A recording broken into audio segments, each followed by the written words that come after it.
Bella and Barbie are enjoying their carefree existences when plot machinations take them out of their comfort zones. Where Barbie has thoughts of death and a storyline that refuses to let her ignore her issues, Bella engages with a mysterious, lusty man and follows her curiosity through increasingly risky situations. Their absurdist adventures of self-discovery ensue among silly verbal provocations, slapstick adjustments to reformed bodies, great music, gorgeous tableaus, and performative inclusivity. Guys, Barbie is a drag, and it really shouldn't be. Look at all these colors, listen to these fun bops. If they took the dialogue out of this movie, it would basically be perfect. But no, we get a lecture about how much it sucks to be a woman. There's no joy here.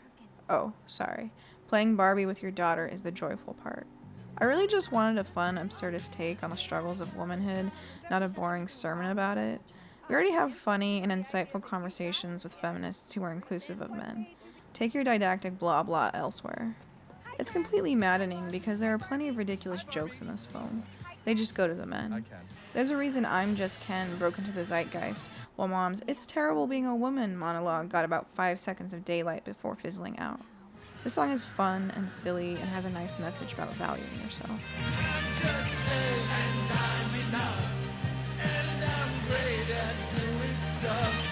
And look at how joyous they are. The Kens fight on the beach, there's a cute little dance, Simi looks really happy here. Ken's whole plotline is basically Ryan Gosling trying and failing to keep a straight face. And in a story about Barbie, Alan, not Ken, manages to steal the show.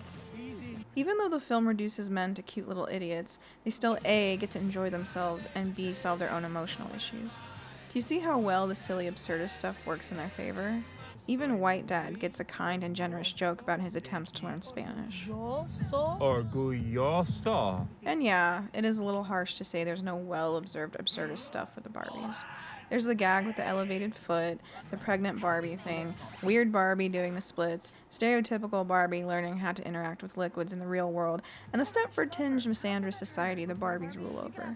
The groundwork for silly observational jokes featuring Barbies is there, but we get name the bad thing humor instead. I feel kind of ill at ease, like, I don't know the word for it, but I'm conscious, but it's myself that I'm conscious of. In all fairness, the stuff at Mattel HQ is also pretty good. This story has a tremendously hollow emotional core. This is ostensibly Barbie's journey to becoming a real boy, but Mom and angry teenage daughter get a lot of the big, ooey gooey, feely emotional beats. They try to do a Lego Movie Toy Story mashup, but it falls completely flat. With Legos, you can literally build anything and be anyone, and the toys in Toy Story are a metaphor for being a parent and watching your kids outgrow you. But is also a story of all parents who, as best friends and treasured possessions of their children, dread that inevitable day when we too are played with no longer. Barbies are not as customizable as Legos, and the stuff about how mother and daughter aren't connected anymore because the angry teenager outgrew Barbies. Ugh. My mom is not someone with a profound emotional bandwidth, but she did read me stories at bedtime, which later morphed into having occasional big discussions while chilling on the couch. We have an emotional connection because she put the time in, not because she bought me Barbies or Legos or life-size princess puzzles. Games and toys can help be a conduit to a parent-child relationship, but they aren't the reason for that bond. Angry teenage daughter outgrowing Barbies is not the cause of your fractured relationship. And speaking of our angry teenage daughter, this is a cruel and condescending portrayal of your core audience. Younger girls are not going to get these jokes. You might be able to sway the open-minded dads with the Ken stuff. Moms will probably appreciate any mom representation. No idea about the queer or young men demographics. And your cranky, cynical adult women will complain that your film is not feminist enough. Hi. Stereotypical Barbie travels to the real world to find the humans with whom she shares a connection. She manages to telepathically sense out angry teenage daughter who rips her a new one. Barbies are anti-woman because they promote unrealistic feminine beauty standards, and this one toy franchise is killing the earth with its propagation of consumerism, which makes the doll a fascist. Apparently. Don't worry, this dowdy emo kid with super hardcore beliefs will glam up to a pro-Barbie cute girl by the end of the movie. Greta Gerwig wrote and directed Lady Bird, a story about a difficult mother-daughter relationship with characters who enjoy a decently fleshed out level of humanity. With Barbie, it's kind of like Greta did a copy and paste of that dynamic, whilst removing but not replacing their personalities. Mom and angry teenage daughter are not well-drawn characters, they're archetypes. There's nothing personal or individual about them, which is weird. No, which is commercial. These blank slates, being the emotional core of the film, make it easier to interweave the nostalgic fan service with the sales pitch. Oh, I had that treehouse. I saved up my allowance to buy it. Outside of Barbie, Ken, Alan, and maybe Weird Barbie, nobody has a personality. Despite the proliferation of diverse Barbies, I don't see myself in any of them because they're just set dressing.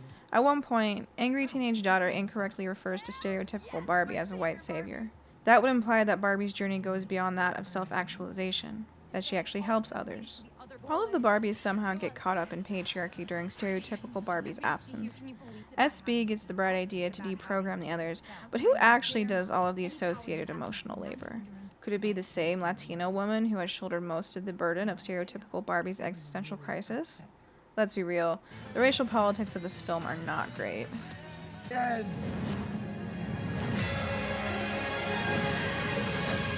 I want you to have it. And then there's a slovenly attempt at portraying the wisdom of old women, which, okay. At one point, Barbie is waiting at a bus stop with an elderly lady, and she randomly comments that the woman is beautiful. This has nothing to do with the plot. It's just a filmmaker's indulgence.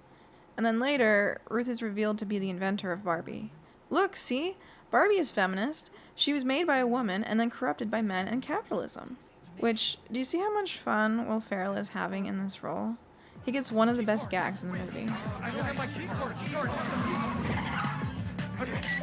Oh no! Now we're never gonna get Barbie. Oh, we didn't need it. But Ruth, she's here to play God or Dumbledore or whatever. If you want to be inclusive of older women, throw a granny or a godmother or a crotchety auntie in there. For the family-friendly crowd, just steal from Miyazaki. There's a lot of variation, heart, and intrigue across his old ladies. For the weirdo art house kids, we have Catherine Hunter as the Weird Sisters in a Coen Brothers Macbeth, or Catherine Hunter as the Madam/Granny/Vampire in Yorgos' version of this story. There's plenty of great options, Greta. Pick one. Look, I'm willing to submit that my distaste for on-the-nose lecture humor has brewed a perhaps unfair, disproportionately negative set of feelings for this film. I'm really sorry I took you for granted. Oh. Not every night had to be girls' night. No. Barbie fundamentally learns the wrong lesson about how to treat Ken. She could have apologized for leading him on, for manipulating him, or for disenfranchising an entire gender. But no, she apologizes for not spending enough time with him. This is the worst take of all time ever. People, no one is entitled to your time. If you find them creepy and undesirable, you don't have to stop ladies' night just to hang out with them and soothe their sad sack egos. Just be clear about your boundaries, and if they continue to be jackasses, that's on them. Leave them in the dust. Poor Things has a few advantages in this comparison. 1, absurdism is Yorgos Lanthimos' lifeblood. 2, there's not a major corporation with a pristine image to uphold. 3, Bella is an active participant in her own life, despite the circumstances in which she finds herself. Barbie just kind of flops around until a brown woman teaches her how to deal with systematic oppression. Her reaction to patriarchy is not valid. This is how all privileged people react when faced with unjust treatment for the first time, but it is not a boon in this context. Bella has a massive sex drive. Quite early in her development, she masters the onanistic arts and quickly graduates to traipsing around with Duncan before taking up the world's oldest profession. At this hourly hotel, Bella decides that she's cool with selling her body to men of various sexual dispositions, and then Yorgos' increasingly apparent favorite trope of clinically framed yet demeaning and uncomfortable intercourse plays out for the next 12 hours. On the plus side, it's pretty rare for a heroine to engage in unpleasant sex to be like, huh, that's interesting. Let's conduct a study on it. Bella does this a lot. She finds something new, doesn't entirely understand it, and overly indulges in it before tiring of it and moving on. She uses a sort of scientific method to understand and catalog the world, not unlike her Frankenfather Godwin. God creates Bella with the drowned body of an unhappy wife and the brain of her still sentient unborn child. It's sick, it's twisted, and when Bella runs off without the promise of return, Godwin makes another one. Suffice it to say, God's a bit of an odd duck. He's a doctor who creates such fascinating specimens as Chicken Dog, and throughout the film regales us with all the good times he had with his dad. Once when I was very small, my father pinned my thumbs into a small iron case to see whether he could retard the growth cycle of bones. Godwin is the first man to cage Bella, but he's also the first one to let her go. When he realizes that he can't stop his creation from running off with the red-blooded lawyer, he sends her out into the world with a stash of emergency cash and kisses her goodbye. Duncan is not quite as understanding of Bella. He starts off using her for sexual gratification, but then concludes that he wants her as his wife. Bella, who is using Duncan for coital exploration as well as a tour of Europe, rejects his offer as she is sworn to another, and frankly, he's not marriage material. For a man who is so comfortable with his own boorish nature, you'd think he'd appreciate those same qualities in a partner, but no. He feels challenged to make her more civilized or something. Bella tolerates him through a sort of kidnapping, an intellectual awakening of the mind, his wimpy reaction to losing all his funds, and even freezing and starving with him for a few weeks.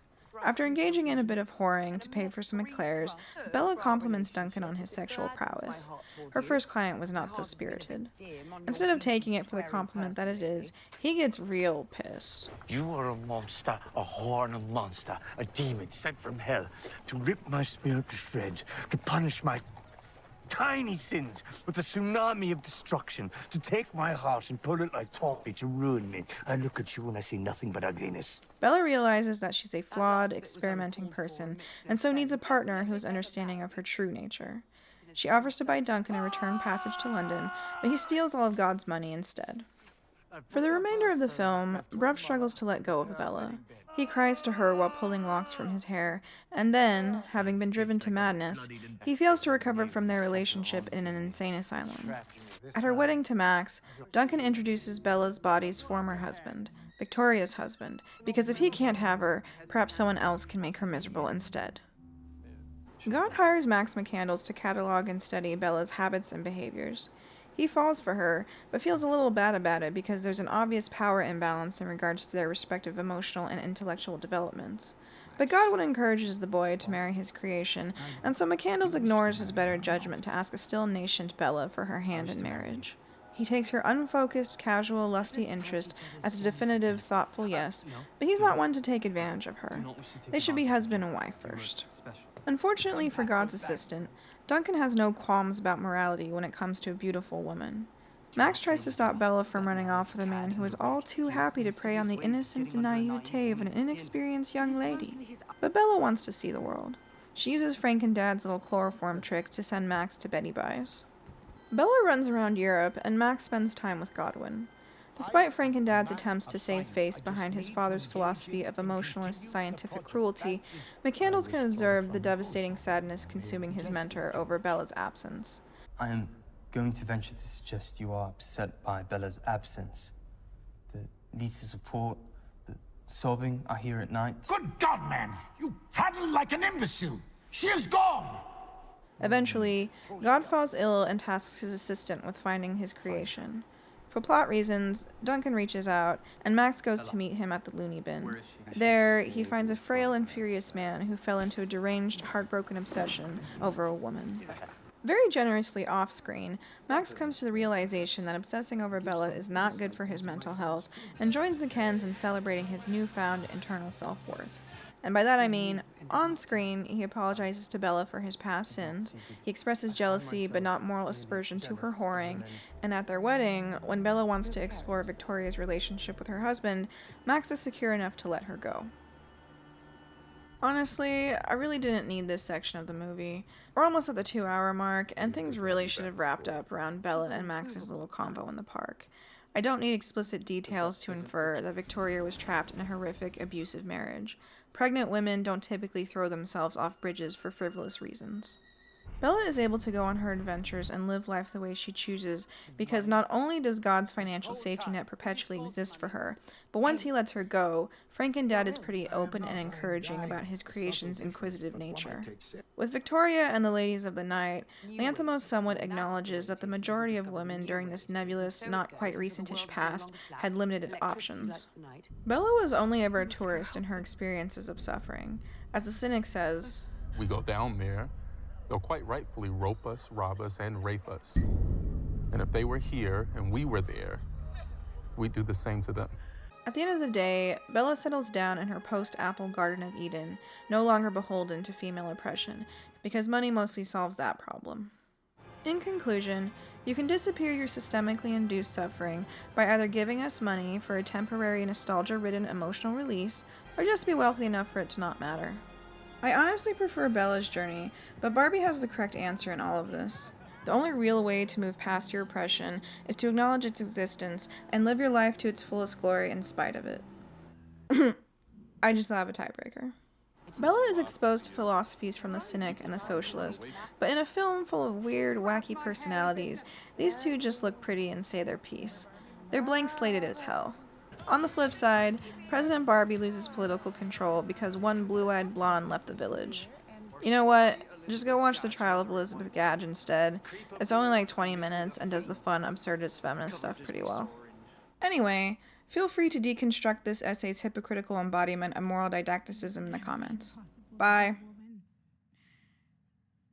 You are so beautiful and so smart, and it kills me that you don't think you're good enough.